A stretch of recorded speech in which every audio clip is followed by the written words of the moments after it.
Tadi sudah bertemu ya. Ya. Alhamdulillah ini kita bersama dengan Ustaz Felix Shaw. Teman-teman di sini, adik-adik di sini semua yang mungkin sudah tahu bahasan untuk diskusi panel, ya saya bilang diskusi panel pada siang hari ini cukup intelek lah bahasanya, cukup luar biasa, menjadi mahasiswa muslim yang kontributif ya demi membangun iptek yang bermartabat untuk Indonesia. Ya, ini luar biasa bahasanya. Tentunya beliau akan memberikan pesan-pesan ya, beliau akan memberikan banyak kunci-kunci ya buat kita semua di sini. Bagaimana caranya kita menjadi sesosok muslim yang mampu jadi tauladan, yang mampu ikut berpartisipasi aktif ya membangun Indonesia, tentunya dengan memanfaatkan potensi-potensi ya dari disiplin ilmu teman-teman semua di sini. Sudah siap Ustadz ya? Langsung saja kita beri kesempatan yang luar biasa ini kepada Ustadz Felix Shaw untuk show up ya, performance kepada teman-teman semua. Silakan Ustadz. Ya, baik, terima kasih. Bismillahirrahmanirrahim. Assalamualaikum warahmatullahi wabarakatuh. Waalaikumsalam warahmatullahi Alhamdulillah, alhamdulillahirabbil alamin. Wassalatu wassalamu ala asrofil anbiya'i wal mursalin wa ala alihi wa sahbihi wa man da'a bi da'watihi wa iltazama bi tariqatihi wa tarasama khutuwat jalal aqidatan islamiyatan asasan bi fikratihi wa ahkam syar'iyyatan min kasani a'malihi wa mastara li ahkamih. Asyhadu an la ilaha illallah, asyhadu anna Muhammadar abduhu wa rasuluhu la nabiyya ba'd. Wa qala Allah ta'ala fil kitabihil karim, a'udzu billahi minasyaitonir rajim. Bismillahirrahmanirrahim. Wa ukhra lam taqdiru 'alaiha qad ahata Allahu biha wa kana Allahu 'ala kulli syai'in qadir.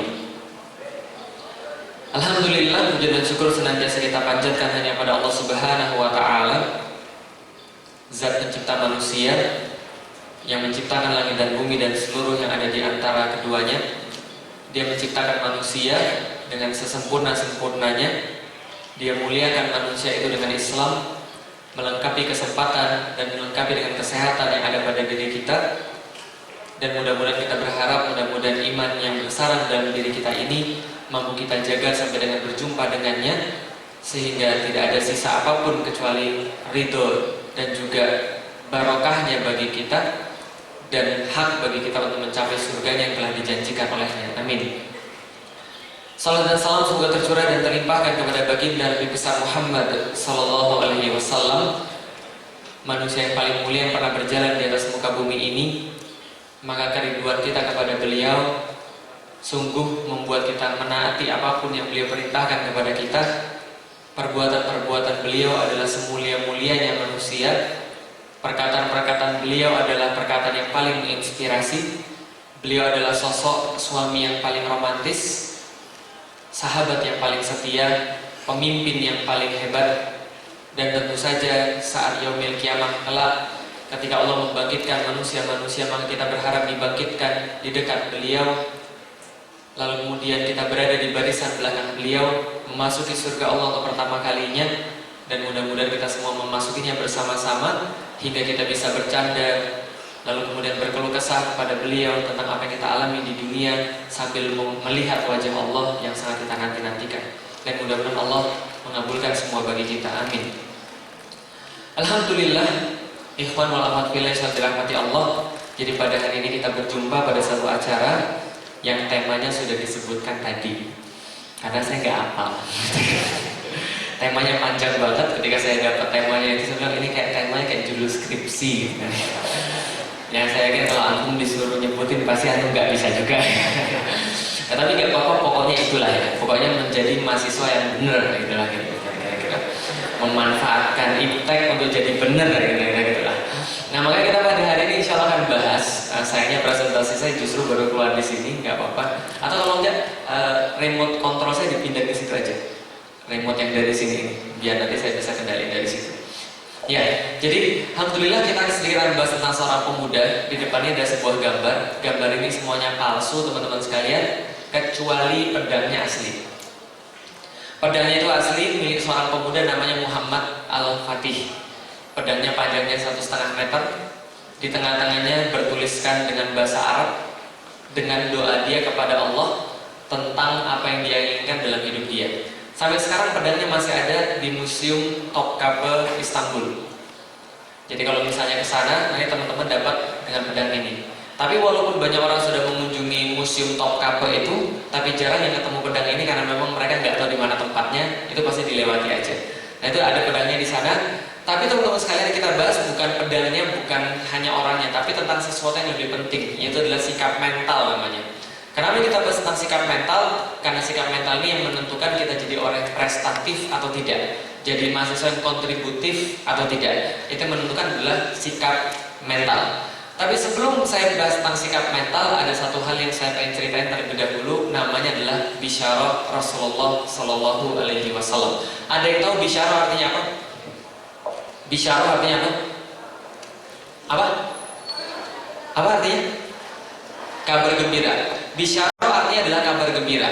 Maksudnya begini, bisyarah itu adalah sesuatu kabar gembira yang pernah disampaikan daripada Allah dan Rasul-Nya buat manusia. Walaupun belum mampu kita lihat, tapi kita merasa senang ketika mendapatkan kabar gembira itu. Itu namanya bisyarah. Beda lagi dengan bisyarah arti dengan manusia yang zaman sekarang. Saya pernah ditelepon begini, Assalamualaikum Ustaz. Waalaikumsalam. Ustaz bisa ngisi di tempat kita nggak? Kapan? Harinya segini, tanggalnya segini, jamnya segini. Lalu kemudian saya jawab semuanya, iya insya Allah bisa. Terus dia bilang, mohon maaf Ustaz, mohon maaf banget. Mohon maaf ya, bisyarahnya berapa ya? Saya tuh bingung, kok bisyarah sih? Karena setelah saya belajar bahasa Arab, bisyarah itu artinya kan kabar gembira. Lah terus ditanya padanya bisyarahnya berapa? Ternyata namanya bisyarah itu menurut orang yang nanya tadi adalah artinya bayarannya berapa, amplopnya berapa. Oh mungkin bisyarah bagi Ustaz itu adalah amplop gitu kan ya, kabar gembira. Tapi ya itulah. Kabar gembira dalam bahasa Arab artinya adalah bisyarah. Bisyarah artinya adalah kabar gembira tentang perkara yang Allah dan Rasul ceritakan pada kita.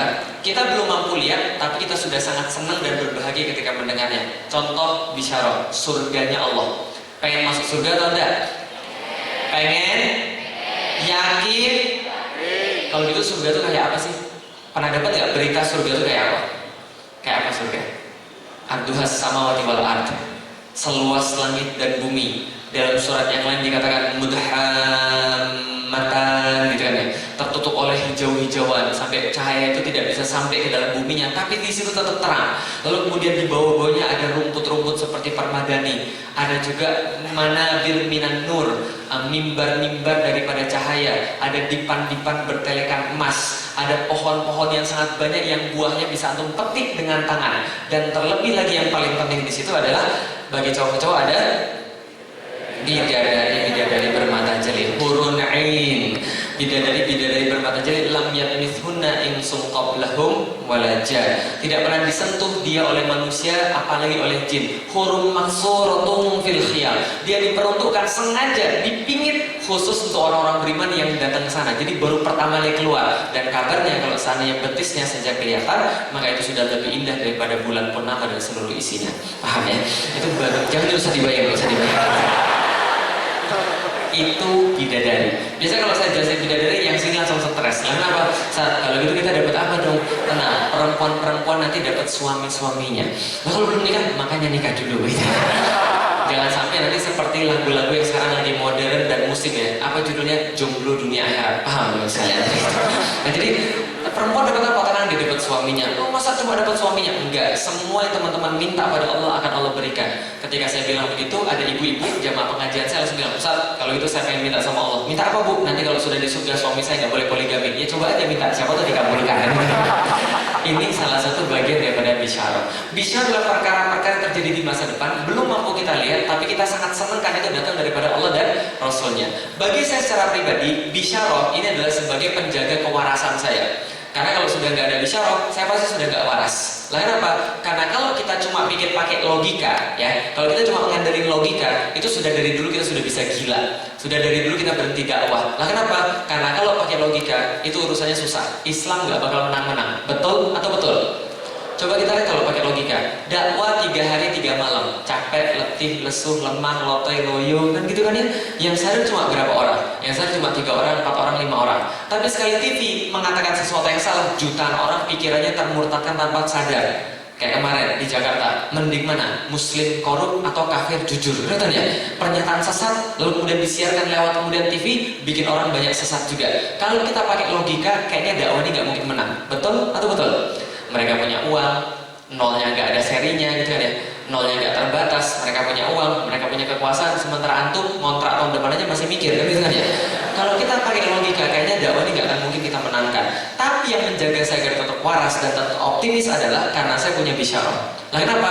Karena saya punya bisyarah, maka saya yakin betul bahwa Islam pasti akan menang. Makanya saya masuk Islam, makanya saya dakwah. Kalau nggak ada bisyarah, mungkin dari dulu saya sudah keluar lagi dari Islam, atau minimal saya berhenti berdakwah. Kok bisa begitu sih? Bapak saya tanya pada saya suatu waktu, "Li, ngapain sih kamu masuk Islam?"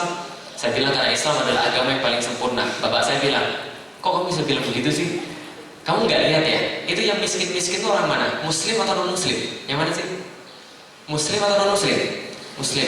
Itu yang banyak nggak makan, yang non-muslim atau yang muslim? Muslim. Yang banyak nggak sekolah, non-muslim atau yang muslim? Yang hilang sandal di masjid? Muslim juga. Saya itu 7 kalian hilang sandal di masjid, serius 7 kali hampir hilang sandal di masjid, lebih malah. Kenapa? Kemarin terakhir di Bekasi, pulang-pulang sandal saya hilang. Saya bilang, oh kurang ajar, sudah maling sandal ustaz lagi, dosanya double. Mana mau tahu gitu kan? Sandal ustaz, sandal siapa gitu kan? Tapi yang jelas gini, kalau kita lihat dari realita itu benar atau tidak? Benar. Yang kacau adalah muslim. Saya bilang begini, Islam beda dengan muslim. Muslim itu pengikutnya, Islam itu adalah ajarannya. Yang sekarang terjadi orang-orang itu jangankan mereka paham tentang Islam, belajar aja tidak mau. Apa buktinya? Coba lihat, teman-teman ini sekarang mau jadi S1 kan ya sekarang. Berapa SKS untuk jadi S1? Tahu nggak? 144 untuk jadi seorang S1. Antum mau masuk surga, pelajaran agama cuma 2 SKS, 3 SKS. Ngayal, paham teman sekalian? Gak mungkin masuk surga. 2 SKS doang, 3 SKS doang. Sementara untuk jadi S1 aja, yang mungkin ilmunya gak akan dipakai ketika kerja nanti gitu ya. Itu harus perlu 144 SKS gitu loh. Bisa dipahami gak kira-kira maksud saya? Nah ini adalah sesuatu yang aneh. Maka saya bilang sama bapak saya, kalau nggak percaya coba papi temui muslim-muslim di sekitar papi itu berapa banyak di antara mereka yang sholat. Di antara mereka yang sholat, berapa banyak yang hafal Al-Fatihah? Yang hafal Al-Fatihah, berapa banyak yang tahu artinya? Di antara yang tahu artinya, berapa banyak yang tahu tafsirnya? Dikit sekali. Maka saya bilang, Muslim beda dengan Islam. Kalau papi mau nilai Islam, lihat Islamnya, jangan Muslimnya. Lalu bapak saya bilang, yang Muslim aja nggak menerapin Islam, terus kok kamu mau-maunya sih masuk Islam? Karena tugas saya adalah menunjukkan bahwa mereka itu harusnya peduli pada Islam. Ini loh hidup mereka. Lalu bapak saya bilang, berapa sih orang-orang kayak kamu dan teman-temanmu ini yang super ekstrim kayak begini? Saya bilang, ya kalau orang-orang di antara orang Muslim mungkin cuma 3% yang benar-benar paham dengan agamanya, yang benar-benar serius sama agamanya, mencintai agamanya dan mau berbuat apapun untuk agamanya. Paling cuma sekitar 3%. Bapak saya bilang, kalau gitu logika matematikmu mana, Lik? Yang ada 97 itu yang merubah yang 3%, bukan 3% yang merubah 97%. Kamu nih logika matematik sudah sekolah jauh-jauh tapi kok mikir itu nggak bisa. Saya bilang betul Wi, itu logika matematik. Sayangnya logika Tuhan saya beda.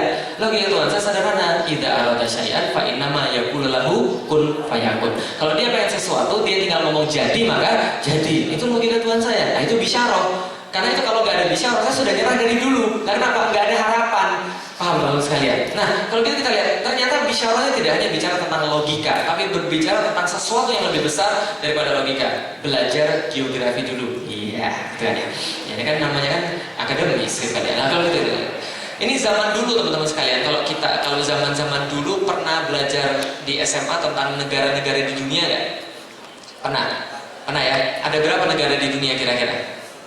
178 something gitu kan ya, pokoknya banyak banget, ada bukunya RPUL gitu kan ya, harus diapalin nama negaranya, ibu kotanya ya, masa lalu Bien itu yang mengerikan banget ya. Nah, tapi masa lalu ternyata lebih enak. Dulu ketika Rasul masih hidup, negara tuh gak sebanyak itu. Ketika Rasul masih hidup, Rasul pada waktu itu ada di Madinah. Ini bukan bendera ISIS ya, ini bendera La ilaha illallah Muhammad Rasulullah. Ini Rasul ada di Madinah. Ketika baru hijrah di Madinah, inilah konstelasi politik yang ada pada saat itu. Di sebelah timur ada sebuah negara yang membentang sudah selama 1173 tahun dengan luas wilayah 6,3 juta kilometer persegi. Berapa? 6,3 juta kilometer persegi. Itu artinya 3,5 kali lipat Indonesia sak laut-lautnya sekalian. Paham teman-teman sekalian? Besar sekali. Waduh, di tas saya tuh ada colok, itu tuh ada colokannya tuh. Berarti belum masuk ya? Oke, kalau gitu tolong dimasukin ya. Yang di situ ya berarti ya. Oh iya. Itu tolong dicopot. Nah, gitu kan ya. Jadi, nah itu yang sebelah baratnya ada 650 tahun negara sudah berdiri. Yang satu 1123 tahun, yang satu 650 tahun. Dan itu wilayahnya sebesar 5 juta kilometer persegi. Rasul di tengah-tengah, sebelah kanannya namanya Persia, sebelah kirinya namanya Romawi. Rasul baru hijrah, sebelah kanannya raksasa, sebelah kirinya raksasa. Bisa dipahami teman-teman sekalian. Dan pada saat itu Rasul walaupun baru mulai, dia berhasil mengungguli peradaban Persia. Persia itu habis sama orang Muslim, sehingga vis-a-vis antara Muslim sama orang Romawi. Sebelum saya lanjutkan cerita saya pengen tanya, kalau ada tour and travel, lalu tanya sama antum pengen pergi ke kota mana saja dikasih gratis, pilih salah satu kota di dunia selain Mekah dan Madinah, pilihnya kemana? Hah? Singapura? Mantap banget, pilihnya kemana? Hah? Paris, Manchester, Barcelona, Madrid, itu klub bola semua aja. Ya saya tahu pasti antum milihnya itu aja, Paris, London dan sebagainya. Nah, pengen saya kasih tahu Paris, London, Marseille, Manchester, segala macam itu belum ada zaman dulu. Apalagi Jogja belum ada. Yang ada pada zaman dulu teman-teman sekalian, kalau orang ditanya mau pergi ke kota mana di seluruh dunia yang paling diinginkan kalau dikasih gratis, jawabannya pasti salah satu di antara dua. Kalau nggak Konstantinopel, pasti Roma. Jawabannya begitu. Kalau nggak Konstantinopel, pasti Roma. Nggak kelihatan di situ. Konstantinopel letaknya di sini. Nah, klik satu lagi. Klik satu lagi tuh. Di Konstantinopel, Roma di sini. Pasti di antara dua ini. Kalau nggak Konstantinopel, Roma. Kenapa? Karena dua kota ini adalah dua kota terbaik di dunia dan masih ada ketika Rasulullah masih hidup. Konstantinopel. Kenapa sih Konstantinopel? Nih, Konstantinopel. Sebuah kota yang kabarnya di dalam kota itu terdapat jumlah gereja yang lebih banyak daripada hari dalam setahun. Di saat seluruh kota-kota lain di seluruh dunia itu tanahnya tempat jalannya masih dari tanah yang becek, maka di Konstantinopel seluruh jalan-jalan dilapisi dengan batu porfiri dan batu marmer. Sebelah kiri dan kanannya banyak sekali pilar-pilar menjulang melindungi bangunan-bangunan mewah yang ada di sekitarnya. Dan yang paling hebat, di tengah-tengah kota itu ada sebuah bangunan terbesar di dunia, bentuknya gereja, namanya Hagia Sophia. Hagia Sophia ini sebesar Masjid Istiqlal sama parkiran-parkirannya. Bisa dipahami ya? Kecil luar biasa dan dalamnya mewah banget. Lalu apa? Ditabuhi dengan permata-permata di dinding-dindingnya, setiap senti ada permata-permatanya. Lalu kemudian tempat masuk cahayanya besar sekali, ketika siang-siang tuh kayak dugem gitu loh, bercahaya gitu muter-muter. Saking indahnya Hagia Sophia itu, semua orang pengen pergi ke sana. Ada seorang pengembara dari Rusia datang 3 bulan jalan kaki dari Rusia menuju ke Konstantinopel. Kemudian ketika sampai dia langsung menuju ke gereja Hagia Sophia. Ketika masuk, dia nyatat dalam buku tulisannya begini: kami langsung tersesat. Bahkan kami tidak tahu kami masih berada di dunia atau kami sudah sampai di surga. Saking kerennya Hagia Sophia ini. Dan Hagia Sophia ini bertahan selama 1000 tahun sebagai bangunan terbesar di dunia, Hagia Sophia. Yang kedua, kota Roma, teman-teman sekalian. Kota Roma ini kalau nggak gara-gara Konstantinopel, pasti merupakan kota pertama paling hebat di dunia. Lah kenapa? Bayangin begini, Jogja ada berapa alun-alunnya? 1, ya. Roma itu alun-alunnya ada ratusan. Dan setiap alun-alun itu diperkeras dengan batu-batu, lalu kemudian ada minimal 2-3 air mancur di situ. Dan setiap air mancur di kota Roma sampai detik ini bisa diminum langsung airnya. Nah, kenapa? Karena dialirkan airnya dari pegunungan-pegunungan sampai sekarang bisa diminum. Jernih luar biasa. Gereja-gerejanya banyak, patung-patungnya, filsuf-filsufnya, segala macam. Ini tetap bertahan menjadi kota kedua terhebat di dunia setelah kota Konstantinopel. Berarti ada 2 kota. Yang pertama apa tadi namanya? Konstantinopel. Yang kedua apa tadi namanya? Roma. Dan dua-dua kota ini sama-sama disebut oleh lisan Rasulullah SAW dalam satu hadis yang sama. Kapan? Balik lagi ke belakang, tahun 5 Hijriah. Nih, tahun 5 Hijriah ada satu perang yang sangat penting di dalam Islam yang kita kenal dengan nama perang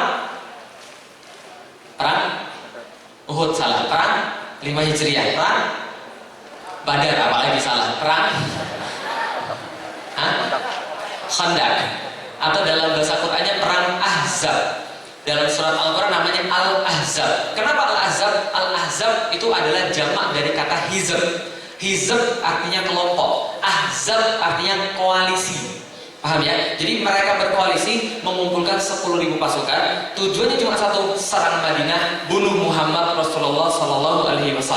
Maka tatkala mereka jalan menuju kota Madinah, 5 atau 6 hari lagi nyampe, ternyata rencana pasukan Ahzab ini bubar. Nah, kenapa? Karena ketahuan sama intelijennya Rasul. Siapa intelijennya Rasul? Malaikat Jibril. Nah, jadi hebat banget. Malaikat Jibril ngasih tahu. Muhammad, ini ada orang-orang dari lagi datang kemari 10.000 orang pengen menghancurkan Madinah. Siapkan sesuatu. Rasulullah panggil para sahabat. Para sahabat ngumpul. Itu pasukan ada berapa? Itu 3.000 ya Rasulullah. Secara logika menang 3.000 atau 10.000? 10.000, tapi mereka nggak menyerah. Rasul katakan, ada usul di mana Salman Al Farisi yang katakan, ya Rasul, kami biasa di Persia, kalau kami lawan pasukan yang lebih besar daripada jumlah pasukan kami bangun parit yang mengelilingi kota kami keruk tanahnya, kami taruh ke atas, kami bisa panah mereka dari atas, mereka tidak bisa memanah kami. Walaupun ini jumlah pasukan mereka terlalu besar ya Rasulullah, untuk kita kalahkan dengan taktik itu, nggak apa-apa. Rasul bilang, kita bikin parit. Akhirnya dibuatlah parit untuk mengelilingi sebelah utara kota Madinah sejauh 8 km. Berapa? 8 km. Di Jogja 8 km itu dari mana sampai mana? Ada yang tahu? Kalau di Jakarta dari Cawang sampai Semanggi itu 8 km. Kalau antum mau tahu jauhnya 8 km, bawa motor dari sini sampai mana 8 km. Itu yang mereka gali. Dan galinya bukan tanah Jogja. Tanah Jogja galinya mudah, kasih campur selesai urusan. Betul begitu. Tapi itu di Arab. Pernah ke Arab? Saya doain nanti pergi umroh. Amin.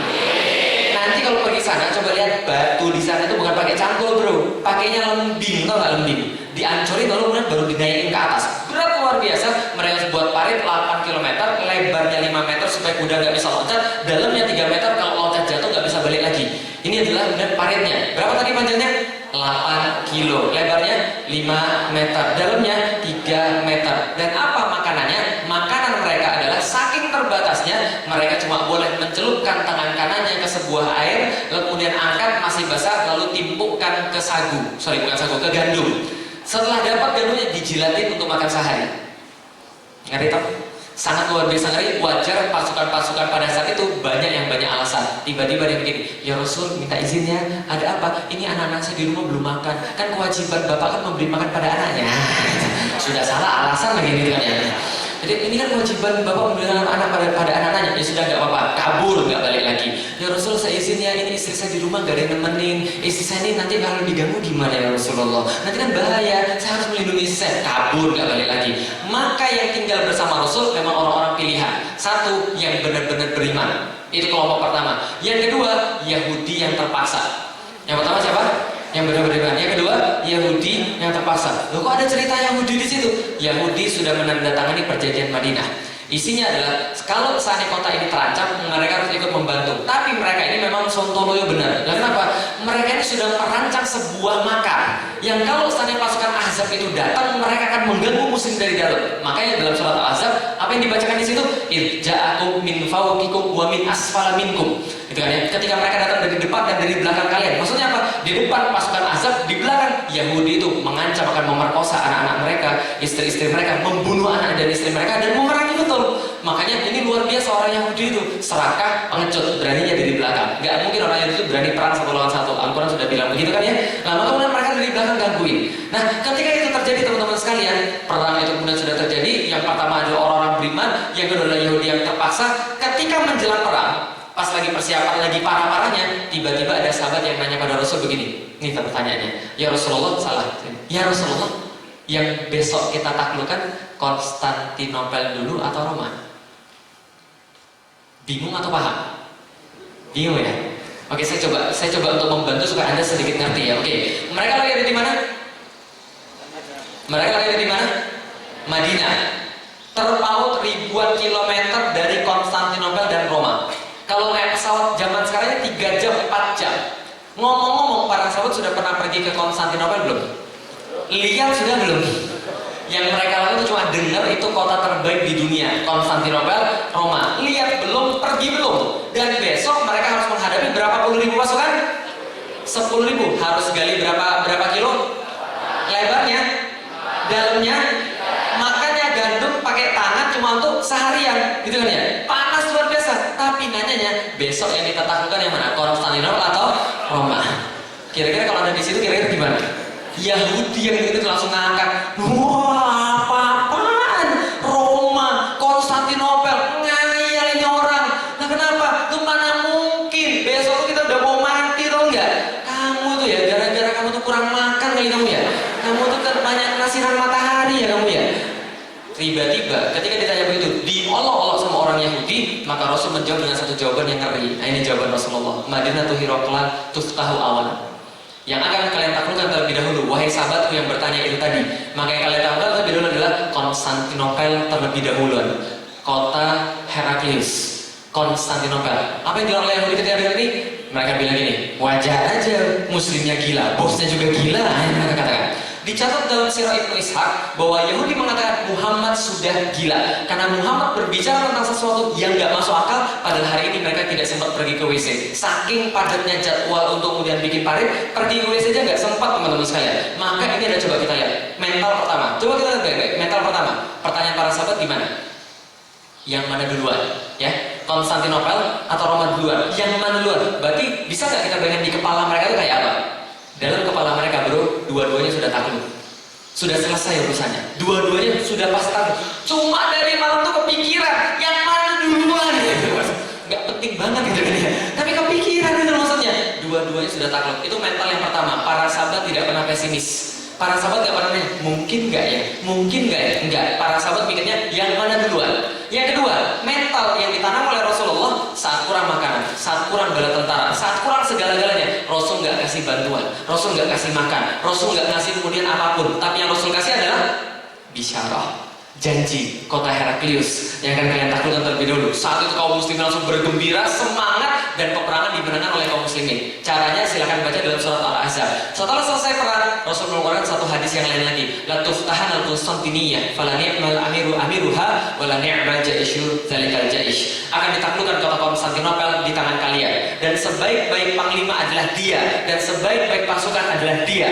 Kalau ini disebutkan Rasul masih di depan kita, mau nggak jadi penakluk yang dimaksud? Oh jangankan mau, para sahabat itu Rasul meludah aja diperbutkan loh. Lalu apa? Ludahnya itu adalah obat mata yang sangat ampuh. Lalu apa? Ali bin Abi Thalib pernah sakit mata, diludahin Rasul langsung sembuh. Tapi jangan coba-coba sekarang ya. Ustaz, ludahin dulu langsung katarak gitu. Nah ini mulai kata-katanya Rasul. Sontak seluruh sahabat langsung berebut menjadi panglimanya. Kalau nggak bisa panglima ya sudah pasukannya jalan. Kenapa? Karena kalau Rasul sudah memuji seseorang, maka orang itu akan berakhir pada surganya Allah. Maka semuanya berebut. Yang pertama kali berebut namanya Abu Ayyub Al-Ansari. Abu Ayyub Al-Ansari adalah seorang sahabat kabir. Dia ini adalah sahabat yang diirikan oleh para sahabat yang lain. Kenapa? Rumahnya menjadi tempat persinggahan Rasulullah selama 7 bulan. Jadi penginapan Rasulullah 7 bulan loh. 7 bulan Rasul nginap di situ sambil bangun Masjid Nabawi. Jadi coba bayangkan kalau ada wali kota nginap di tempat sampean, kira-kira gimana? Seneng nggak? Seneng. Kalau presiden kira-kira gimana? Itu yang nginap siapa? Rasulullah Muhammad bro. Seneng banget. Nah usianya itu usianya 80 tahun waktu itu, dan Rasul sudah wafat. Ketika Rasul sudah wafat dan usianya 80 tahun, dia mendengar bahwa Yazid bin Muawiyah pengen pergi ke Konstantinopel untuk menaklukkan kota Konstantinopel. Maka dia bilang, Yazid, bapak ikut. Yazid bilang, jangan pak, bapak kan sudah tua pak. Nanti kalau ada apa-apa gimana pak? Yang biarlah kami yang muda aja pak. Jangan bapak, nanti bapak tuh merepotkan. Yazid, saya mau tuh, bapak kenapa sih bapak ini maksa-maksa? Karena saya adalah veteran perang Badar, mau didoain. Kalau sudah disebut veteran perang Badar langsung nyerah. Ya sudah ikut saja lah, ya bapak. Setelah dia diajak ikut, kemudian dia ditanya kenapa? Beliau bilang, karena saya punya janji yang belum ditunaikan pada Rasulullah SAW. Janjinya apa? Rahasia. Dia dibawa pergi, di tengah jalan dia sekarat. Tatkala dia sekarat, maka dia bilang, Yazid, tolong saya jangan dimakamkan dimanapun, tapi aku inginkan, ini wasiatku, engkau bawa mayatku, lalu kemudian engkau antarkan dengan kuda yang paling cepat, sampaikan aku di Konstantinopel yang paling dekat, kuburkan aku di sana, agar tunai janji kepada Rasulullah, bahwa aku berkata pada Rasul, aku ingin mendengarkan geberincing pedang dan derap kaki kuda pasukan yang menaklukkan Konstantinopel. Maka makam Abu Ayyub sampai sekarang ada di sana. Abu Ayyub gugur, pasukan kalah. Berikutnya Maslama bin Abdul Malik, nggak mau sia-sia, bawa 120.000 pasukan menaklukkan Konstantinopel, gak berhasil juga. Berikutnya Harun al-Rasyid, Yazid pertama, Murad kedua, mencoba lagi menaklukkan kota Konstantinopel, meraih bisyarah Rasulullah, tidak juga bisa ditaklukkan. Nah kenapa? Nih teman-teman sekalian, Konstantinopel di mana itu? Ini pasti IPS-nya nyogok kemarin itu. Pulau. Ini adalah Selat Bosforus. Selat Bosforus sebelah sininya sebelah sininya Eropa, sebelah sininya Asia. Jadi perbedaan antara Asia dan Eropa itu cuma Selat Bosforus itu aja. Selat Bosforus, sini Asia, sini Eropa. Konstantinopel di mana? Nih, Konstantinopel. Kota di tengah-tengah Asia dan Eropa. Satu-satunya kota yang terletak ada sisi Asia, ada sisi Eropanya. Itu kota Konstantinopel. Napoleon Bonaparte ketika menaklukkan seluruh wilayah dunia yang sangat banyak itu pada tahun 1717, dia mengatakan kalau seandainya dunia itu jadi sebuah negara, maka ibu kota yang paling pantas adalah kota Konstantinopel. Karena beliau berkata bahwa seluruh dunia inilah yang layak jadi ibu kotanya. Maka sangat diperbutkan sekali. Kalau digedein kira-kira begini, ini Konstantinopel. Bentuknya kayak segitiga, sebelah utaranya berbatasan dengan Teluk Tanduk Mas, sebelah timurnya berbatasan dengan Selat Bosporus tadi, dan sebelah selatannya adalah Laut Marmara. Kalau kesini terus ke Suriah, ke Laut Mediterania. Lah sebelah sini, sebelah barat ini berbatasan dengan tembok-tembok yang sangat kokoh sekali. Ini kota Konstantinopel. Banyak orang ke sana menulis dalam catatannya, kami bersaksi kota Konstantinopel langitnya lebih indah daripada kota-kota yang lainnya. Ini kota Konstantinopel sangat keren sekali. Siapa yang menaklukkan kota ini? Nih orangnya, namanya Muhammad II bin Murad, yang nanti akan kita kenal dengan nama Muhammad Al-Fatih. Ini digambar oleh seorang pelukis Itali di waktu ketika dia menaklukkan kota Konstantinopel. Kalau lihat gambarnya kira-kira umurnya berapa? Lihat gambarnya kira-kira umurnya berapa? 50 tahun, salah. Berapa tahun? 70, salah. 40, salah. 17, salah. Mana nih lo 17 kayak gitu? Berapa tahun? 35 tahun, salah. 24 tahun, salah. Yang benar 21 tahun. 21 tahun menaklukkan kota Konstantinopel. Ini fotonya ketika berumur 21 tahun. Loh kok jenggotnya panjang? Karena dia orang Turki, paham ya? Kalau orang Cina nggak punya jenggot, jadi jangan banyak tanya lagi ya. Ustaz, jenggot kan sunnah. Kok Ustaz nggak mau berjenggot sih? Ini sudah, cuma segini aja adanya, paham tuh misalnya. Mungkin Ustaz pakai minyak Firdaus. Sudah saya coba, sudah saya olesin. Yang nunggu bukan di sini, malah di sini. Muhammad II bin Murad namanya. Dia adalah anaknya Murad kedua, dan bapaknya sudah pernah mencoba menaklukkan kota Konstantinopel, namun bapaknya nggak mampu. Ketika bapaknya nggak mampu, bapaknya berusaha agar anaknya yang menaklukkan kota Konstantinopel. Bagaimana caranya? Ini penting banget. Pembangunan karakter seorang yang berprestasi. Bapaknya menugaskan dua ulama pilihan untuk mendidik Muhammad Al-Fatih. Yang pertama namanya Syekh Ahmad Al-Qurani. Seperti namanya, dia mengajarkan Al-Quran. Tapi ketika datang Muhammad Al-Fatih pada dia, bapaknya suruh, ini tolong Syekh didik anak saya. Ini anak petantang-petenteng. Karena anak sultan, anak penguasa, anak petantang-petenteng. Syekhnya bilang, Sultan, boleh nggak saya ini melakukan sesuatu pada anak ini supaya anak ini bisa dididik? Sultan Murad bilang, apa aja Syekh, silahkan. Lalu kemudian diambilnya kayu, kemudian dia bilang, Muhammad sini. Muhammadnya nggak mau, yang masih kecil ditapok pakai kayu. Cecar, kayunya patah, langsung membekas. Sejak saat itu dia nurut sama Syekhnya. Ketika dia sudah gede, dia bilang bahwa pukulan itulah yang merubah saya jadi orang. Bisa dipahami ya? Itu adalah zaman dulu. Kalau zaman sekarang, lapor polisi. Yang pertama adalah Syekh Ahmad Al-Qurani, dan Syekh Ahmad Al-Qurani bertugas untuk menghatamkan Al-Quran pada Muhammad Al-Fatih, dan Muhammad Al-Fatih hatam Quran ketika berumur 8 tahun. Berapa? 8 tahun hafal Quran. Berikutnya namanya Syekh Syamsuddin. Syekh Syamsuddin ini multi talenta, polimat.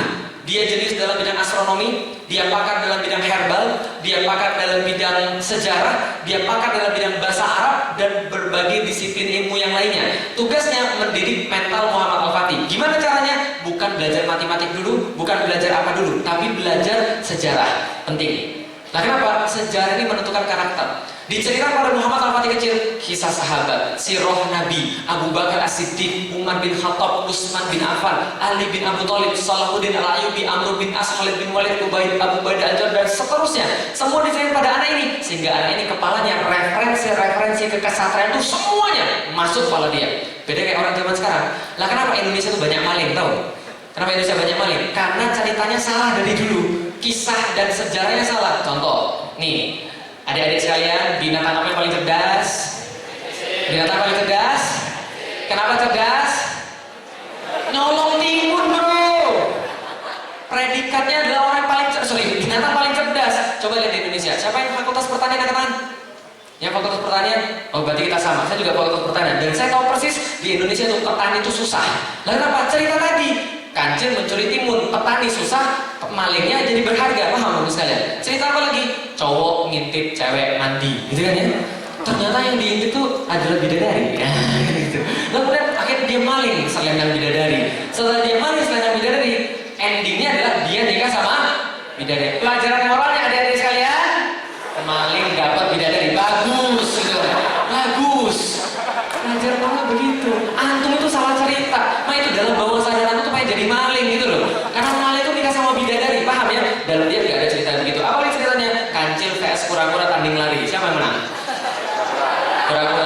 mengandung peribahasa bahasa Jawa yang sangat terkenal. Alon-alon waton kelakon. Biar lambat asal selamat. Padahal orang Indonesia ingatannya pendek. Jadi yang ingat adalah alon, wah gitu ya, kelakonnya enggak.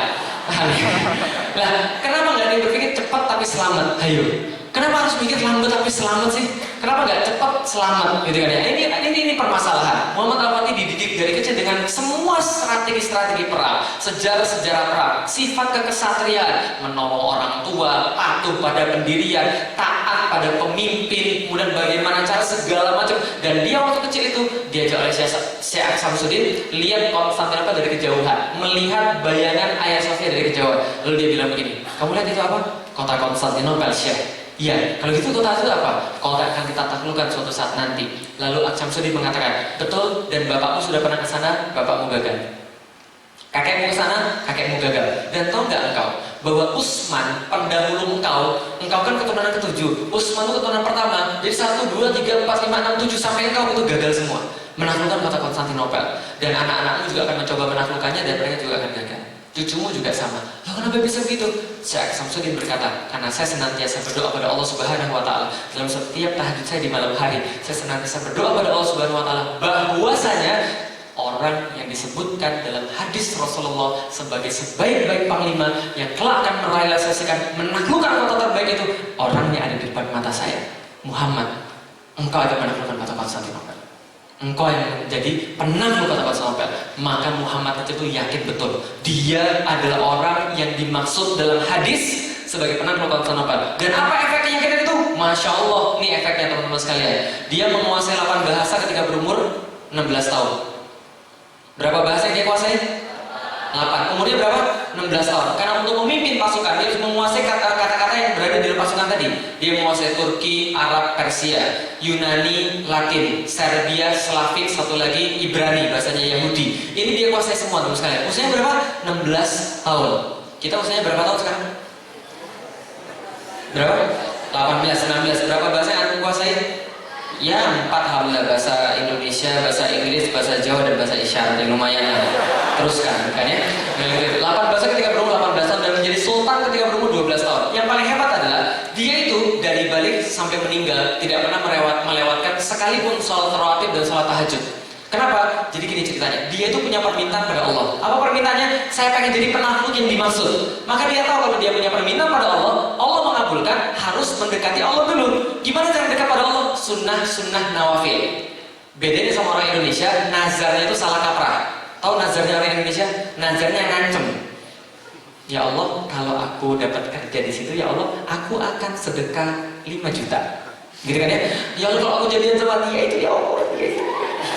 Aku akan puasa sebulan berturut-turut, ya Allah. Gitu kan ya? Pertanyaannya, kalau Allah nggak ngasih, terus emang kenapa? Emang Allah rugi gitu? Terus kalau misalnya antum nggak puasa, terus antum nggak sedekah, emang Allah rugi? Enggak. Nazar yang benar di dalam Islam adalah seperti surat seperti surat Al-Fatihah. Iyyaka na'budu wa iyyaka nasta'in. Itu nazar. Nazar itu adalah Anda beribadah dan Anda minta. Jadi jangan main tawar-menawar sama Allah, karena Allah nggak perlu kita. Paham teman-teman sekalian? Kita ibadah, minta baru. Iyyaka na'budu wa iyyaka nasta'in. Dia tahajudnya dia dawamkan, lalu dia dawamkan sholat rawatibnya, karena dia punya permintaan pada Allah. Dan nggak hanya dia ibadah saja, dia buat pasukannya juga pasukan yang terkuat. Sebagaimana hadis Rasulullah, dia bentuk suatu pasukan namanya The Royal Janissaries, pasukan Inkisaria. Pasukan Inkisaria ini adalah terdiri dari 7.000 pasukan anak-anak kecil, dimasukkan dalam setiap barak ada seorang syekh, bacain pada mereka Al-Quran, bacain pada mereka Al-Hadis, sehingga cita-cita mereka tertinggi itu bukan jadi apapun selain menjadi gozi. Tahu gozi? Orang yang berperang di jalan Allah dan kalau bisa mati di jalan Allah. Gozi. Ketika mereka berpikiran begitu, maka Masya Allah, kekuatannya itu tiada tara. Seorang Prancis datang ke tempat kaum muslimin, ngelihat kaum muslimin, dia bilang, wajar mereka menguasai dunia. Nah kenapa? 100 pasukan kami dibandingkan dengan 100.000 pasukan mereka 100.000 bergerak lebih cepat daripada kami, bergerak lebih efektif daripada kami. Nah kenapa? 100 orang kami disuruh, mereka nyumpah dulu. Nah mereka tidak, mereka cepat sekali. Dan mereka kalau pergi perang seperti pergi kondangan, katanya begitu. Pernah pergi kondangan? Duluan atau belakangan? Kalau belakangan, makanya bisa mereka juga begitu. Jadi pergimana tuh kayak pergi kondangan. Nah, pasukan terbaik sudah dilatih dan dia menguasai geopolitik. Gimana caranya? Nih, dia menguasai geopolitik dengan membangun suatu benteng namanya Rumeli Hisari. Benda apa pula itu? Kalau gitu kita lihat. Nih bendanya. Ini Selat Bosforus yang tadi kita bahas. Konstantinopel tadi masih ingat bentuknya kayak apa? Nih, Konstantinopel nih, segitiganya nih segitiganya di bawah sini. Ya, di bawah sini segitiganya. Muhammad Al-Fatih bilang, kenapa kita tidak bisa menguasai kota Konstantinopel? Karena Selat Bosforus tidak pernah kita kuasai. Maka bala bantuan datang dari sini, bala tentara datang dari sini. Maka kalau kita serius, ini harus kita potong. Gimana caranya? Mudah. Buyutku sudah pernah bangun benteng di sini, namanya Anadolu Hisar. Benteng di sebelah Asia, dibangun oleh Sultan Bayezid pada tahun 1390-an. Maka dia bilang, kita tinggal bangun benteng di depannya supaya kita bisa motong Selat Bosforus. Masalahnya adalah bahwa di sini adalah wilayah Konstantinopel. Lalu ketika dia merealisasikan rencana tadi, kabar ini terdengar oleh Kaisar Konstantinopel. Kaisar langsung kirim surat. Woi, lu ini anak siapa sih? Sudah bangun benteng di tanah orang, tidak pakai izin pula. Kamu tahu nggak? Buyutmu dulu sultan-sultan sebelum kamu itu hormat pada kami. Ketika dia mau bangun benteng di tempat dia minta izin pada kami, sebagaimana seorang anak minta izin pada bapaknya. Suratnya dibalas oleh Muhammad Al-Fatih. Saya kasih tahu, wilayahmu itu adalah Konstantinopel dan apa yang kau pagari dengan tembok-tembokmu saja. Selain itu bukan wilayah siapapun. Kalau aku ingin bangun benteng di sana, itu urusanku. Dan kalau kau berbicara tentang sultan-sultan sebelum aku, ketahui baik-baik bahwa sultan yang sekarang beda dengan sultan yang kemarin. Apapun yang tidak bisa mereka lakukan akan saya lakukan. Yang tidak bisa mereka selesaikan akan saya selesaikan. Dan kalau kamu nekat kirim orang ke sini lagi, saya pastikan mereka tidak akan pulang dalam keadaan hidup. Diancam gitu kan ya, nggak berani lagi datang. Nah kalau nggak berani lagi datang, ini adalah blueprintnya. Blueprintnya ini adalah benteng buyutnya, ini bentengnya Muhammad Al-Fatih. Nah ini kenyataannya benteng Anadolu Hisar. Tingginya 25 meter. Ini adalah mobil bila dibandingkan dengan bentengnya, gede kan ya? Ya gede. Kalau anda masuk di sini mau ke WC harus naik angkot dulu. 25 meter. Ini dibangun oleh Sultan Bayezid pada tahun 1993 sampai 1394. Tempatnya Muhammad Al-Fatih lebih gede lagi. Ini tempatnya Muhammad Al-Fatih, benteng Rumel Hisar. Ini mobil bila dibandingkan dengan bentengnya. Berapa luasnya? 30.000 meter persegi. Dan segala macam yang antum lihat ini selesai dalam waktu 4 bulan. Berapa lama? 4 bulan. Dan lebih hebatnya lagi, kalau anda lihat dari atas, ini bentuknya nama Muhammad. Nih, Mim, Ha, Mim, Dal. Muhammad. Saya pernah ke sana, turun-turun itu gak ada yang ke sana. Saya pernah ke sana naik bis, salah ngambil jurusan. Ternyata jurusan yang saya ambil berhentinya di sini, bukan di sini. Paham menurut saya? Saya turun sama istri saya itu lutut saya udah mau lepas menurut saya. Dan mereka bayar, mereka bawa batu loh. Mereka bawa batu ini tingginya tinggi sekali loh. Dan ketika saya ke sana itu nggak boleh naik lagi, nggak boleh naik lagi ke puncak menaranya. Kenapa? Karena barusan ada yang jatuh dari sana lalu kemudian patah leher. Jadi nggak boleh lagi naik ke sana. Yang pengen saya kasih itu adalah orang-orang zaman dulu itu loh, serius. Apa ciri-ciri serius? Cepat. Kalau orang ngomongnya serius tapi lambat itu nggak serius namanya. Paham menurut kalian? Selesai berapa lama? 4 bulan. Semua sudah selesai, tapi anak muda tetap ada halangan. Betul begitu? Apa halangannya? Ini halangannya. Tembok Konstantinopel. Tembok ini adalah tembok yang dikatakan sebagai teknologi paling mutakhir. Bukan paling mutakhir. Teknologi paling keren dalam sejarah pertahanan manusia. Tembok Konstantinopel. Ini keren sekali, kenapa? Dibuatnya pada tahun 300, tapi nggak pernah jebol sampai tahun 1400-an. Berarti berapa lama dia perawat? 1123 tahun. Paham nggak menurut sekalian? Nggak pernah jebol, 1123 tahun. Ngeri. Nah kenapa nggak pernah jebol? Tingginya bro, 18 meter. Seperti apa sih 18 meter? Ya kalau artis di situ kira artisnya kayak gini. Nah ini artisnya nih. Nah jadi gitu. Nggak hanya 18 meter, 3 lapis. Lapis pertama parit. Lebarnya 20 meter, dalamnya 10 meter. Anda bawa kuda di situ, kuda harus berhenti di sini, mohon maaf. Anda nekat, Anda berenang, dipanah dari sini. Taruhlah batu aki Anda kuat gitu ya, lalu bisa kebel gitu ya. Anda naik ke sini, akan perang lagi di sini, dilempar batu, lempar minyak, dibakar, dipanah. Kalau Anda mau manjat, boleh, ini 8 meter, tebelnya 3 meter. Kalau Anda bisa manjat, perang lagi sini, dilempar batu lagi, lempar panah, lempar minyak, bakar. Kalau Anda mau manjat lagi, boleh ini 12 meter, tebelnya sekitar 5 meter. Gimana caranya masuk kalau Anda jadi Muhammad Al-Fatih? Gimana cara masuk? Gimana cara masuk? Hah? Lewat pintu? Mana ada pintu orang lagi perang? Gimana caranya? Di bom, nggak ada bom yang bisa meluluh lantakkan tembok yang 3 meter sama 5 meter tebelnya. Gimana caranya? Oh lewat bawah, bagus. Siapa tadi bilang lewat bawah? Lewat bawah ya, lewat bawah terus masuk lagi ke atas, betul? Kayak strateginya Salahuddin Al-Ayyubi kan ya? Ternyata mereka lebih pintar. Mereka sudah mengantisipasi itu dan sudah terjadi orang lewat bawah sini, dia pasang di sini baskom setiap 1 meter 1 baskom. Teknologi terapan ini. Setiap 1 meter 1 baskom dikasih air. Kalau ada yang lewat bawah, kan ada yang gali kan bunyi kan ya. Lalu dideteksi, dibuat lubang counter attack, disiram tar, dibakar dibawa hidup-hidup. Kayak kucing di sawah, kayak tikus di sawah itu loh. Terus gimana lagi caranya? Ya udah kita istighosah aja, ya nggak menang-menang tentunya. Terus gimana caranya? Muhammad Al-Fatih sadar betul. Kalau dia coba cara-cara sudah pernah dicoba sebelumnya, dia nggak bakal menang. Gimana caranya? Harus ada cara baru. Gimana cara baru? Dia nggak tahu. Yang jelas dia tahu Allah punya solusi. Wa may yattaqillah yaj'al lahu makhraja. Siapa yang bertakwa pada Allah, Allah pasti carikan jalan keluar. Wa yarzuqhu min haitsu la yahtasib, dan akan dikasih rezeki dari jalan-jalan yang tidak diduga-duga. Maka betul, pucuk dicinta pulang tiba. Suatu waktu ada seorang seniman senjata, ahli senjata terbaik pada masanya, namanya Orban. Orban ini berkebangsaan Hungaria, agamanya Kristen. Dia datang pada Kaisar Konstantinopel karena kesamaan agama. Lalu dia bilang, bos, Kaisar, gue punya senjata baru nih, mau bikin gak? Kaisar, bagus juga senjata lo. Berapa bikinnya? Bikinnya segini bos. Saya bisa mengerjakannya bos sekarang bos. Tapi kita lagi nggak ada duit. Gini aja, kamu tunggu di sini, tinggal di Konstantinopel, jangan pergi kemana-mana. Nanti kalau kami punya duit, kami akan buat senjatamu. Dia tunggu di sana selama setahun, nggak dibuat-buat senjatanya. Namanya pembuat senjata kan nggak punya ideologi, paham teman-teman sekalian? Maka siapa yang punya duit dia datangin. Maka dia datang ke tempat Muhammad Al-Fatih, lalu dia bilang, bos, gue punya senjata baru bos, mau bikin nggak bos? Muhammad Al-Fatih ketika melihat itu langsung dibilang begini, dicatat oleh sekretarisnya Muhammad Al-Fatih bagaimana Muhammad Al-Fatih bertanya pada Orban untuk pertama kalinya. Langsung dia begini. Bisakah kau membuat sebuah senjata yang bisa melontarkan proyektil sebesar ini? Langsung begitu. Bisa nggak membuat senjata yang bisa melontarkan proyektil sebesar ini? Jangan lupa, Aksyamsuddin itu adalah ahli fisika terapan. Fisika apa?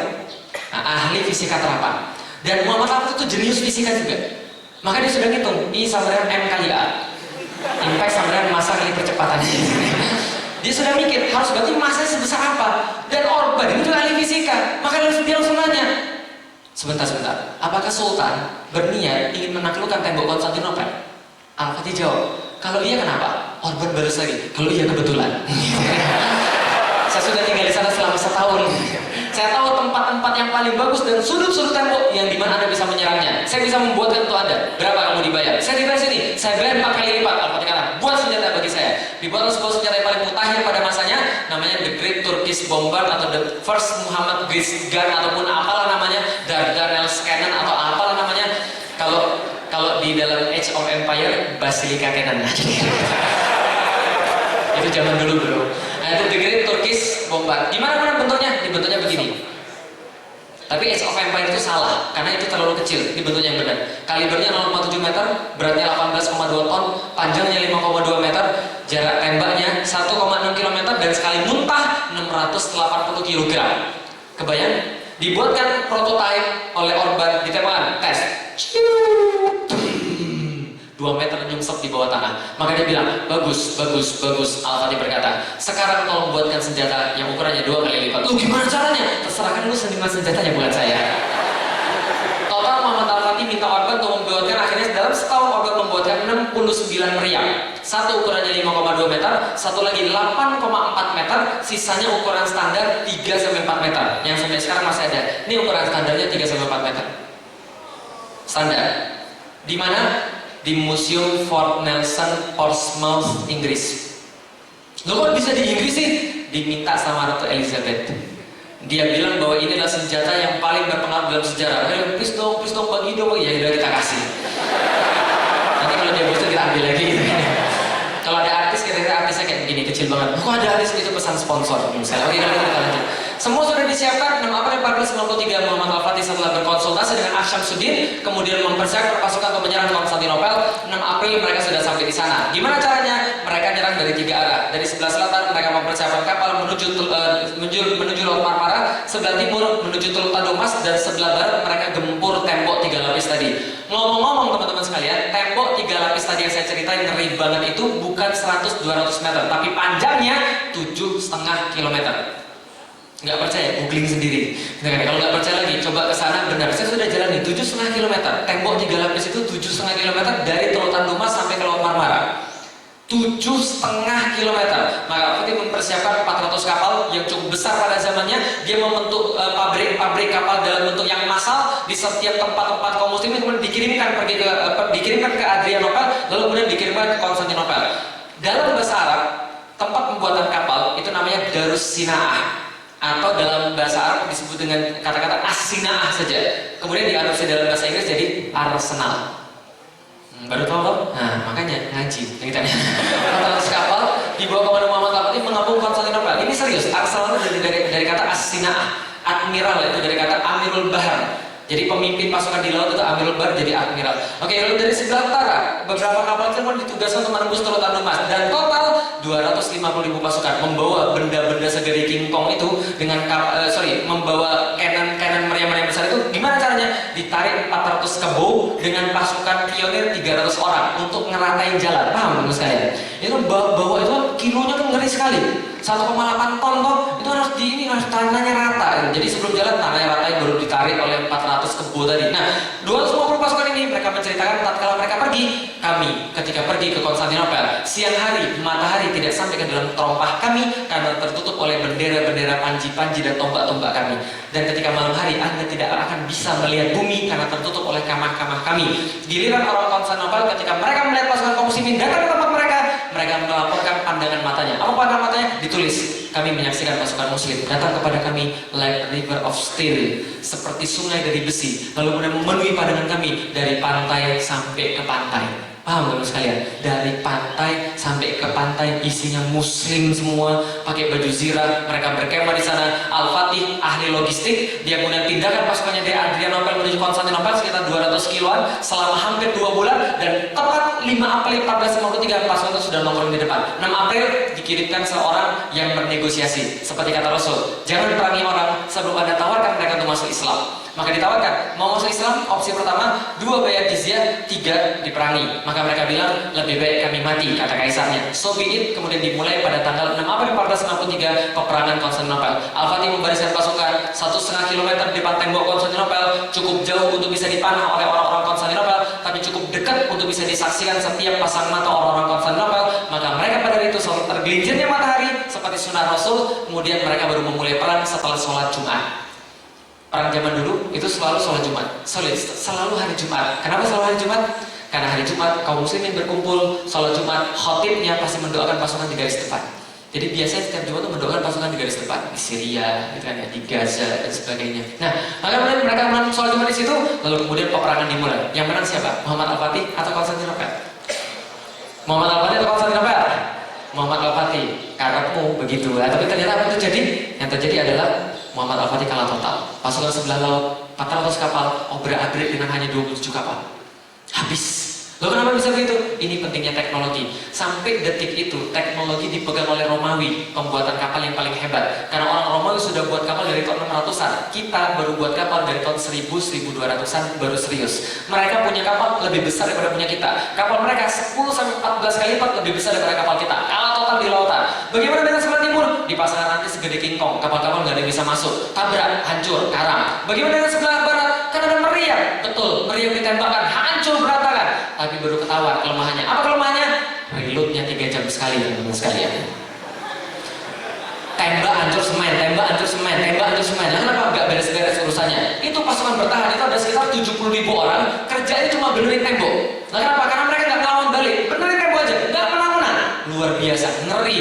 2 minggu berjalan, pasukan kemudian terus-menerus menyerang. Ternyata nggak tersisa secampur kemenangan. Yang ada, pasukan bertambah banyak yang meninggal, mayat-mayat tertumpuk semakin tinggi, logistik semakin berkurang, semua parah. Muncul situasi-situasi itu suara-suara sumbang. Tahu suara sumbang?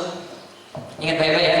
Nanti kalau antum lagi kuliah, terutama pas lagi skripsi, ya, pokoknya lagi melakukan proyek-proyek besar, gitu kan ya. Ada saat-saat tertentu di mana ada orang bilang, atau dalam diri itu muncul suatu bisikan, kayaknya nggak bisa deh.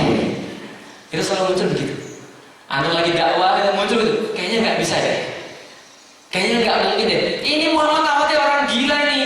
Gara-gara ambisi dia banyak yang mati. Coba kalau dia nggak seambisi ini, kita juga nggak akan begini. Gara-gara orang ini semua pada parah.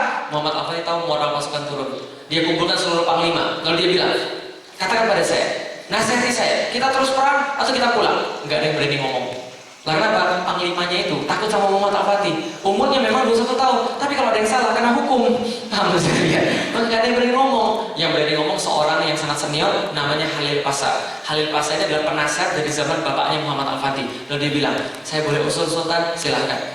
Saya sudah melihat engkau lahir dari kecil tumbuh menjadi seorang pemuda yang sangat luar biasa, kuat, hebat, dan engkau bisa menggerakkan pasukan tempur lebih hebat daripada yang lainnya. Dan hanya engkau lah yang bisa menaklukkan kota Konstantinopel. Tapi dari kemarin saya tuh kok heran ya, kamu tuh keras kepalanya minta ampun.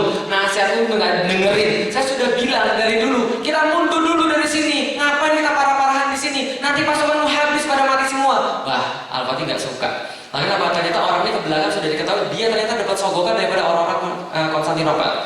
Dia dapat sogokan. Maka ketika Al-Fatih nggak suka, belum Al-Fatih mau ngomong, meja dibanting. Sejual! Seorang mu'alaf namanya Zagaros Pasha. Zagaros Pasha bilang begini, jangan dengarkan kata-kata dia. Dia hendak memadamkan semangat dari dalam diri kita. Saya katakan pada Anda, dulu ketika Anda pergi kemari, saya ingatkan Anda itu pergi kemari bukan untuk kembali, tapi untuk mendapatkan bagian daripada dua kemuliaan, hidup mulia atau mati syahid. Itu yang kita minta pada Allah. Maka tingkatkan serangan pada mereka, tingkatkan tekanan pada mereka. Saya tidak rela kita kalah di bawah batu-batu ini. Lanjut atau tidak lanjut? Nah kalau gitu kita juga lanjut. Oke, kita lanjut. Kalau itu masalahnya masih ada. Masalahnya adalah kita nggak bisa masuk ke situ. Terus gimana caranya?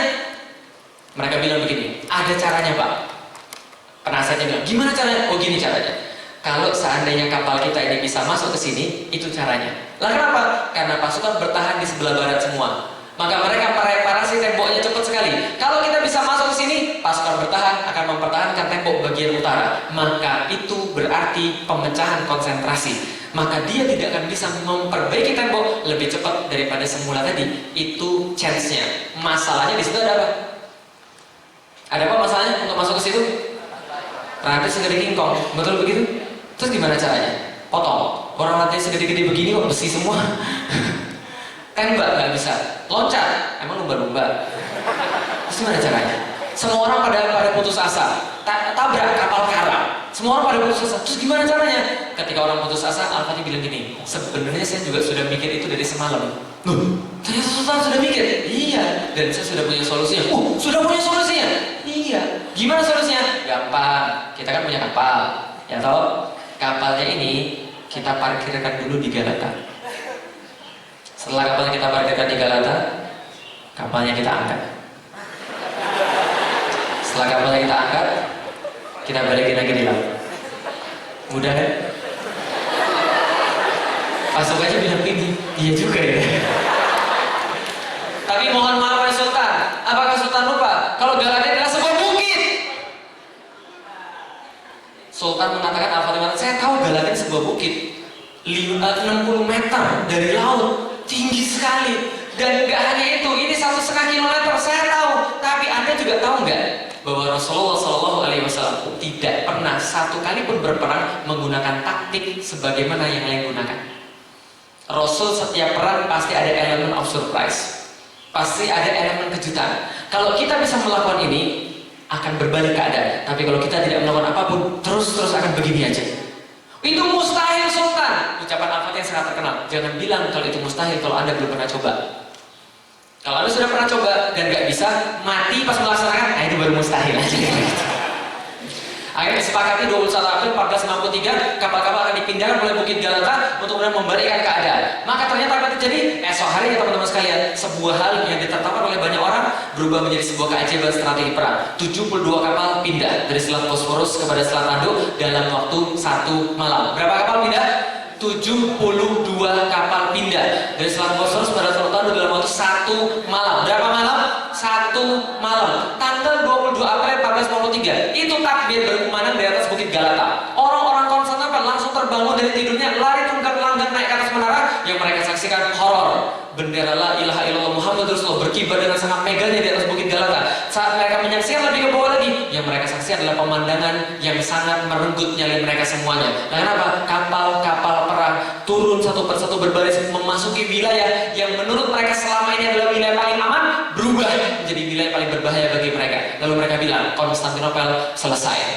Muhammad Al-Fatih orang gila, dia lebih berbahaya daripada Alexander Agung. Karena kenapa? Alexander Agung itu biasa-biasa saja, tapi dia menjadikan ombak-ombak sebagai tempat berlayar kapal-kapalnya dan menjadikan bukit sebagai pengganti daripada ombak-ombaknya. Maka seluruh semuanya terjadi, peperangan dilanjutkan, tapi nggak selesai sampai di situ. Hampir 2 bulan peperangan tetap dilanjutkan sampai pada tanggal 27 Mei 1453. 27 Mei 1453, Al-Fatih berhasil membuat sebuah lubang yang sangat besar pada tembok Konstantinopel yang nggak mungkin bisa diperbaiki. Gimana caranya? Pakai imlek juga. Karena dia mudah berdiskusi dengan cara gimana, akhirnya ditemukan caranya. Seperti cara sekarang memecahkan batu es ketika di Arktik atau di Antartika. Tembak 3, 1, 2, 3, tengah, jebol semua. Habis. 3 kemudian diambil, sangat besar lubangnya, Al-Fatih mengatakan 27 Mei berhenti semua berperang. Semua berhenti berperang. Nah kenapa? Kita akan melaksanakan serangan umum 2 hari daripada sekarang. Oleh karena itu besok 28 semuanya berpuasa sunnah. Nah kenapa? Al-Fatih mengetahui betul bahwa Allah yang cuma memberikan pertolongan, maka Allah tuh mau dirayu dan dibujuk. Gimana caranya? Puasa sunnah semuanya. Maka dari pagi harinya sampai maghrib harinya, kemudian mereka melaksanakan puasa sunnah sangat syahid sekali. Mereka membaca ayat Al-Quran, ulama-ulama turun membaca ayat Al-Quran juga, membaca hadis-hadis kemuliaan jihad dan penaklukan Konstantinopel. Maka semua sudah selesai. 29 Mei 1453, hari yang dijanjikan, Al-Fatih kemudian berkhutbah pada pasukan-pasukannya setelah sholat tahajud, lalu berkata pada mereka dengan satu khutbah yang sudah kita catat sampai dengan sekarang. Ini hadisnya, ini bukan hadis. Ini pidatonya Muhammad Al-Fatih ketika menaklukkan Konstantinopel. Seandainya penaklukan kota Konstantinopel sukses, maka sabda Rasul telah menjadi kenyataan dan salah satu mukjizatnya telah terbukti. Maka bagi kita akan mendapatkan bagian daripada apa yang telah menjadi janji ini, yaitu adalah penghormatan dan kebaikan. Oleh karena itu, sampaikan pada pasukan satu persatu bahwa pemenang besar yang kita capai akan menambah ketinggian dan kemuliaan Islam. Untuk itu wajib bagi setiap pasukan untuk menjaga syariat di depan mata dia, dan jangan sampai ada satupun pasukan yang melanggar syariat Allah yang mulia ini. Lah kenapa? Abu Bakar pernah berpesan, kalau kita kalah itu karena ketakwaan kita tidak maksimal. Kalau mereka menang itu persiapan mereka lebih tinggi. Kalau kita bertakwa kepada Allah, kita nggak mungkin kalah. Jangan maksiat. Kalau maksiat itu menunda pertolongan Allah. Tapi kalau Anda tidak bermaksiat, Allah menunda pertolongan. Jangan maksiat. Jangan ganggu para peribadatan dan gereja-gereja. Jangan ganggu para pendeta. Jangan ganggu orang lemah tak berdaya yang tidak ikut terjun dalam perempuan. Maka Al-Fatih membagi strategi perang yang terakhirnya dengan cara membagi menjadi 3 gelombang. Jam 2 sampai jam 4 satu gelombang, jam 4 sampai jam 6 satu gelombang, jam 2 sampai jam 4 itu gelombang pertama. Siapa? Pasukan azab.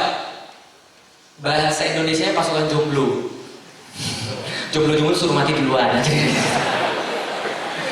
Jomblo zaman sekarang beda kayak jomblo zaman dulu loh. Jomblo zaman dulu pengen mati duluan. Nah kenapa? Karena mereka pengen syahid. Jomblo zaman sekarang tuh memang aneh gitu kan ya. Nah jadi jomblo pada mati duluan, azab mati duluan jomblo. Jomblo sudah habis, oke, baru pasukan kedua, pasukan Sipahi, pasukan bersenjata berat. Nah, maju jam 4 sampai jam 6, enggak, jebol juga. Yang terakhir, yang ketiga, jam 6 Inkisaria keluar, pasukan khususnya keluar. Belum setengah jam, pasukan itu sudah bisa menguasai kota Konstantinopel, and the rest is history. Konstantinopel takluk, Muhammad Al-Fatih masuk dari dalam pintu ini, lalu kemudian mengatakan, Alhamdulillah, semoga Allah merahmati para syuhada, memberikan kemuliaan pada mujahidin, serta kebahagiaan dan syukur buat rakyatku. Dia langsung mengarahkan kudanya menuju gereja Hagia Sophia, sambil menoleh ke kiri, menoleh ke kanan, mengucapkan Masya Allah, Masya Allah. Akhirnya dia terpilih menjadi seorang penakluk terbaik, penakluk Konstantinopel.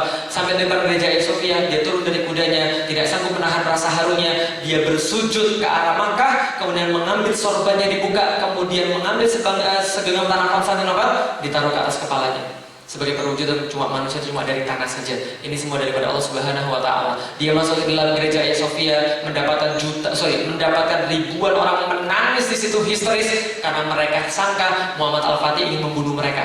Karena mereka tahu persis tahun-tahun yang sama Cordoba, Andalusia itu sedang dihabisi. Kota-kota itu sedang dihabisin semua. Lalu kemudian kaum muslimin dibunuh semua, Reconquista. Rekonquista Spanyol itu tahun 1450-an, habis semua. Mereka kira Muhammad Al-Fatih mau balas dendam. Al-Fatih katakan, keluar kalian semua daripada gereja ini. Dan kami memberikan 2 opsi pada anda. 1, kalau anda mau tetap tinggal di kota ini, kami jamin properti anda tidak akan diambil oleh siapapun. Tapi kalau anda pengen pergi keluar, maka kami jamin nyawa anda sampai di depan pintu kota. Silahkan mau yang mana, tapi kami minta tempat ini dijadikan sebagai masjid. Tempat paling megah, tempat paling indah. Rasul hijrah pertama kali bangun masjid. Maka Muhammad Al-Fatih menaklukkan pertama kali yang dilantik bangunannya adalah juga masjid. Berhala-berhala dikeluarkan. Lantai dibersihkan sampai sebersih-bersihnya. Dibuatkan satu mimbar, digeser 9 derajat arahnya dari Yerusalem menuju arahnya ke Makkah. Kemudian dibuatkan mimbar yang paling bagus, gambar-gambar yang tidak senonoh ditutupi dengan tanah liat, kemudian dicat dengan seadanya. Sebelum asar semua sudah selesai. Hari yang sama dengan penaklukan. Semua sudah selesai sebelum asar. Dan asar, azan pertama kali berkumandang di kota Konstantinopel. Allahu Akbar, Allahu Akbar. Dan sampai detik ini tidak selesai. Sayangnya tempatnya sekarang sudah dijadikan sebagai nunggu pemberani lagi dari antum-antum ini yang berani jadi lagi sebagai masjid. Kayak dongeng ya ceritanya. Kayak dongeng ya. Sesuatu yang nggak mungkin terjadi, sesuatu yang diolok-olok oleh orang, sesuatu yang dicela oleh orang pada awalnya, diucapkan lisan Rasulullah. Tapi Masya Allah, terjadi. Yang pengen saya kasih tahu adalah teman-teman sekalian, ini yang pengen saya kasih tahu. 54 hari perang, 825 tahun penantian. Ini Hagia Sophia. 825 tahun penantian. Semenjak keluar dari lisan Rasulullah yang mulia, la tuftahannal Konstantinia, akan ditaklukkan kota Konstantinopel. Maka 825 tahun ada orang-orang yang tetap percaya, yakin, walaupun yang lain ngejek, yang lain ngolok-ngolok, yang lain bilang gak mungkin, lu gila ya lu.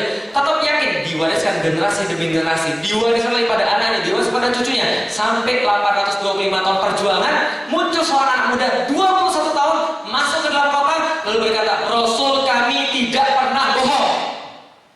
Berapa lama perjuangannya? 825 tahun. Lalu apa rahasia mereka? Ini rahasia mereka. They believe in something that cannot be seen by eyes. Tahu nggak parahnya kita apa? Parahnya kita zaman sekarang kita sudah nggak ada bedanya lagi sama orang Yahudi.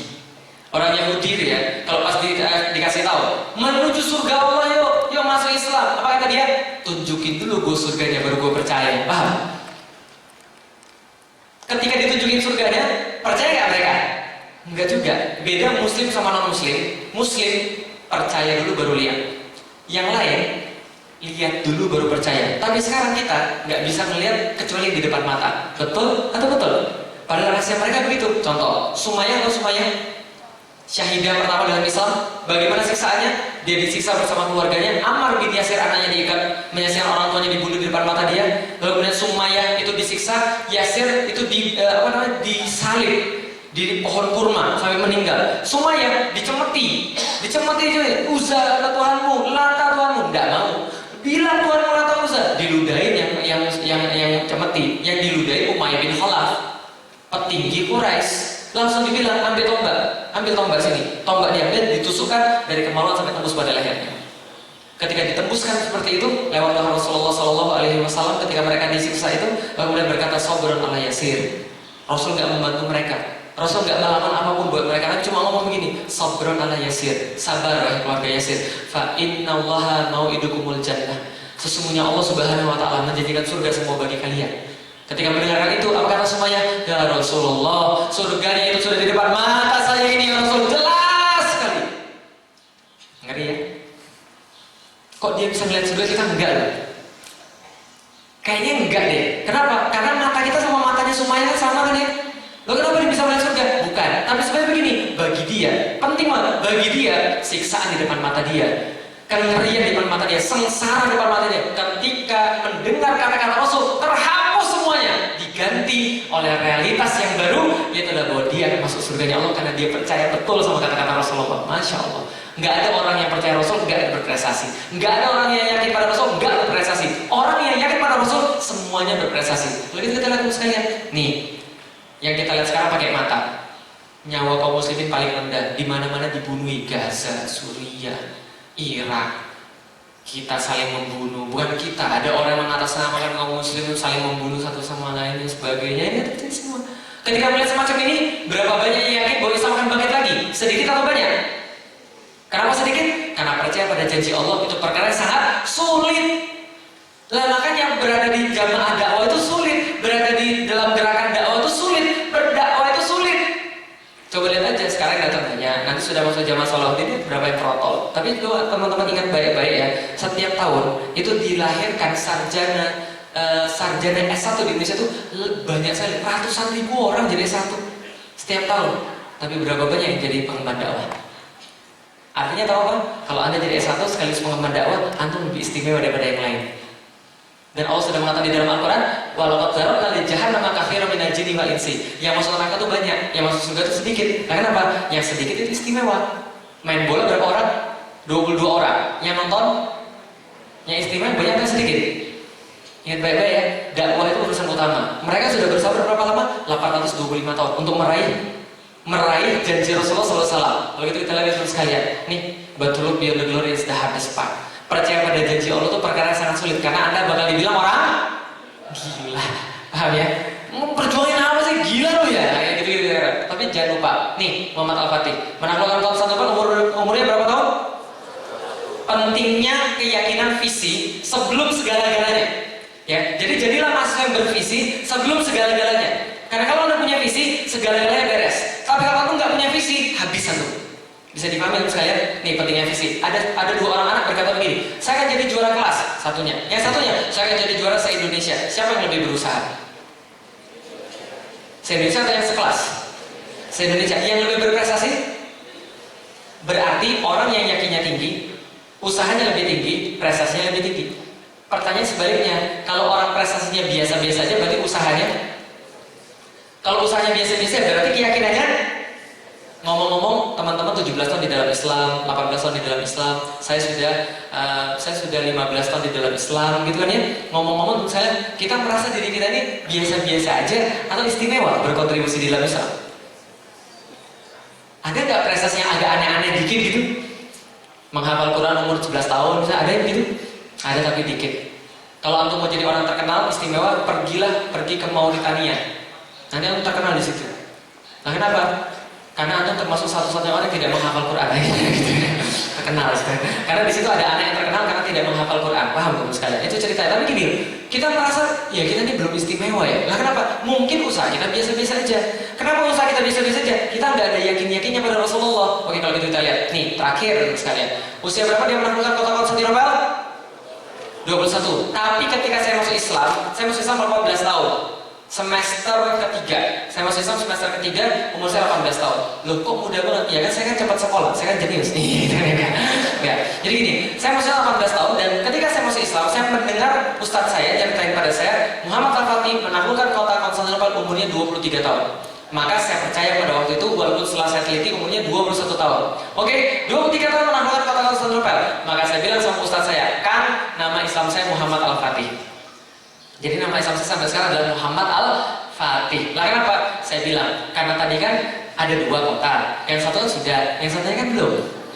Kota apa namanya? Roma. Malah gila ini. Ya nggak apa-apa. Rasul dibilang gila. Muhammad Al-Fatih dibilang gila. Tambah satu, nggak ada masalah. Paham teman sekalian? Nggak apa-apa dibilang gila. Roma, insya Allah akan saya taklukkan. Sudah azan ya? Sudah azan? Berapa menit lagi? 4 menit lagi. Sudah azan? Hah? 5 menit lagi azan. Saya selesai 3 menit insya Allah. Oke kan?